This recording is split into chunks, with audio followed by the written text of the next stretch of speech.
Hey guys, so something that I learned or have been curious about is in the state of Ohio, if you want to move a mobile home into a mobile home park, uh, there's a legal process for doing that. It's not as easy as, just moving a home, setting it, and filling it with a resident. There is a legal process for doing that, and I'm curious about it. So in this video, I'll be speaking with a representative from the Department of Commerce on what that process is and getting some questions answered. Please feel free to reach out if you have, any questions or want to talk about the topic further.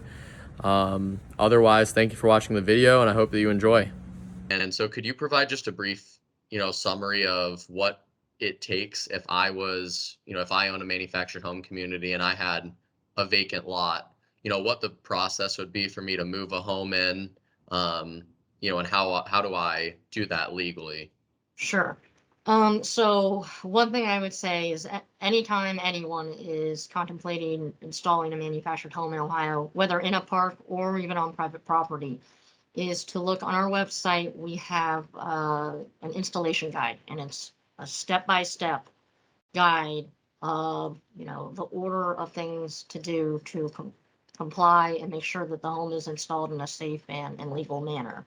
So, the big thing in Ohio is we've got an installation permit. So that's the start um, of it. But to apply for that, we usually tell people if you're contemplating it, first thing is to locate and find a licensed manufactured home installer. So the Ohio Department of Commerce licenses manufactured home installers in Ohio, and you have to, in a park, the home has to be installed by a licensed installer. So finding a licensed installer on our website, you can do a lookup to make sure that you can find one that has an active license.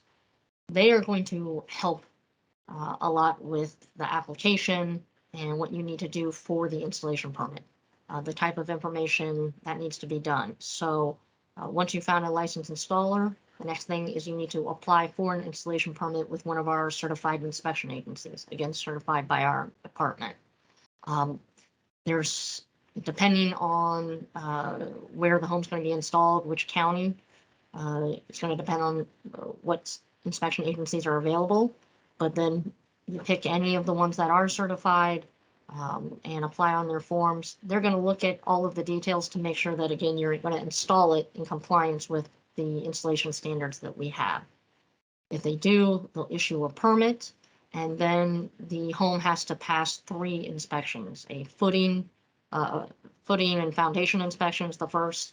The second is the electrical service inspection, and then the third is a final inspection that looks at everything to make sure.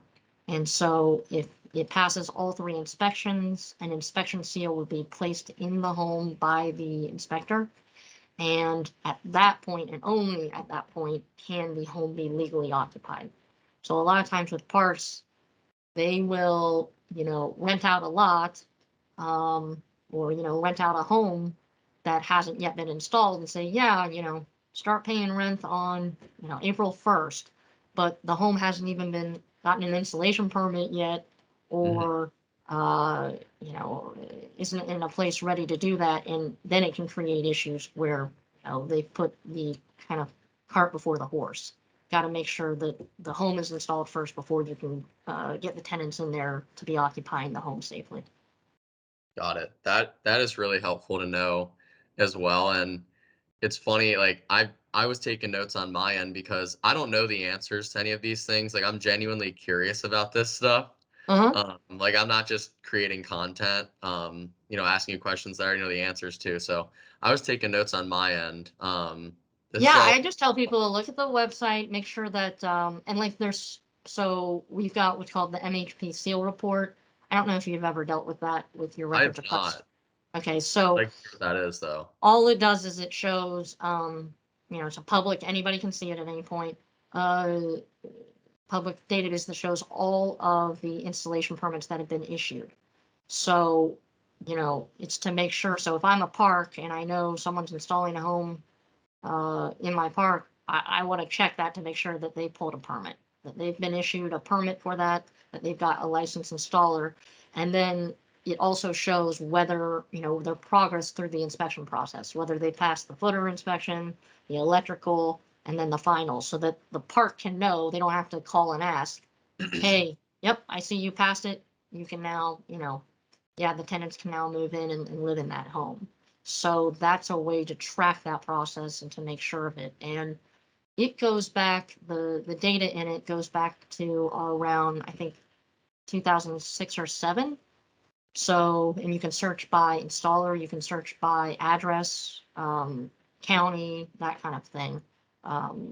And get an idea of whether things have been installed lately. So that's a good resource for parks so that they can track it, kind of passively if they're not the ones installing the home.